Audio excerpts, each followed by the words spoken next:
Hello Virgo, I'm glad you've come back to hear more about your horoscope for October 2022. Dodici here. Just fix my cap up. From astrology.com.au. Let's take a look at the chart, which is already in motion, starting off with this combustion of Venus and the Sun in your second house with your ruling planet, Mercury, just on the 2nd and 3rd of October, going into its forward motion. So you've had a few weeks there where, you've been sliding sideways and backwards, which is what those retrograde planets tend to do. And for you, because Mercury is your ruling planet, it is going to have much more of an impact. But nice to see there that in the first week of October itself, you have the go-ahead there, the green light to get your plans back on track. You've probably been rethinking plan A, plan B, and maybe even plan C. And I think this is going to have a lot to do with your finances. These three areas of your horoscope are going to be very much in focus. We'll talk about this third house later, but you can see here the second house, which is income, finance, very, very important sector of the horoscope.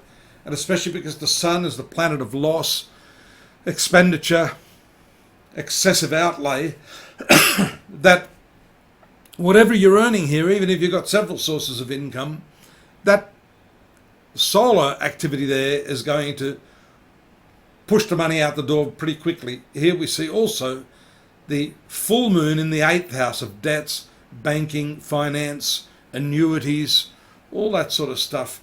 So there's a light being shone on this area of your horoscope. Shared resources, that's also to do with the money that you and your partners save, earn, and bank, the interest that accrues on that.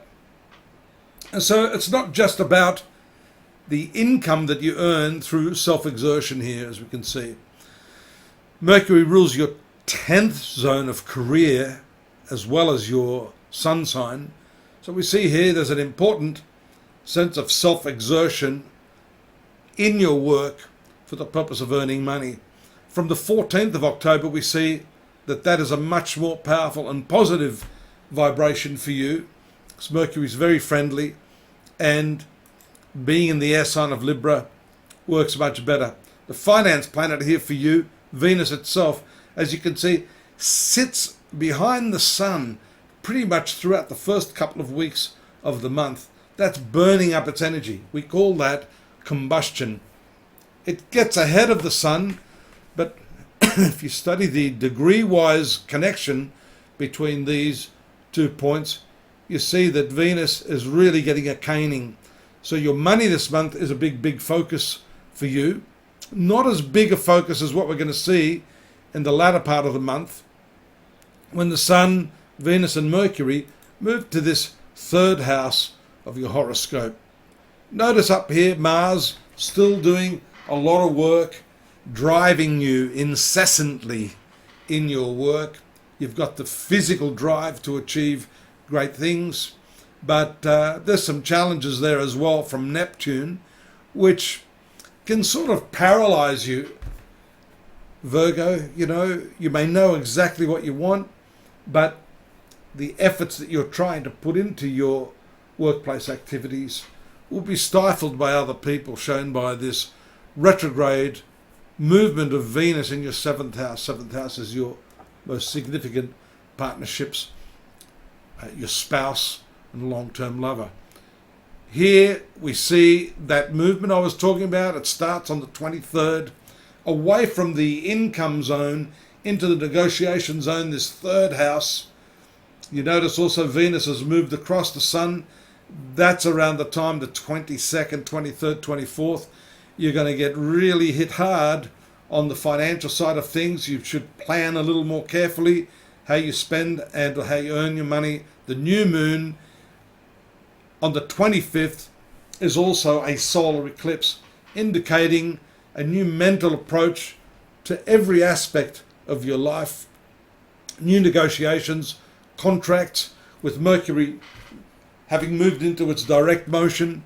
Now is the time to jump in, as long as you've done your due diligence, you can achieve some new opportunities at this time, and that's going to give you a little more confidence in this Mars. You'll notice Mars at 25 degrees the last couple of days of the month, while Neptune is 22, moving still in retrograde motions. So Mars is moving away from that nebulous sort of paralyzing influence of Neptune, along with this third house of courage, negotiation, opportunity.